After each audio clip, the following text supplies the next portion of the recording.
In a recent incident near Kirkuk, a US airstrike killed 5 Iraqi militants belonging to an Iran-backed militia.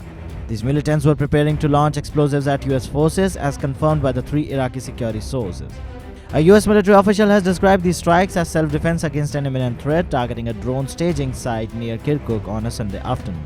Following the strike, the Islamic Resistance in Iraq, a coalition of Iraqi armed factions with close ties to Tehran, acknowledged the death of 5 of its members.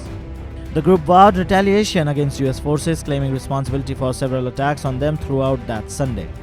In retaliation, US and international forces came under multiple rocket attacks at the Rumallah landing zone in northeastern Syria.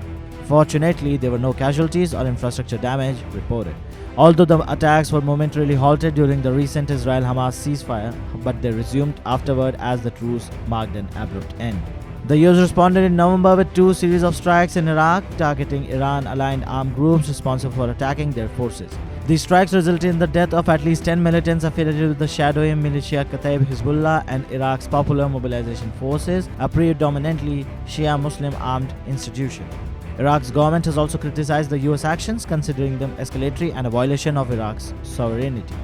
The US maintains its armed presence in the region to assist and advise local forces in combating the resurgence of Daesh, emphasizing its commitment to preventing the group's re-emergence after its substantial territorial losses in 2014.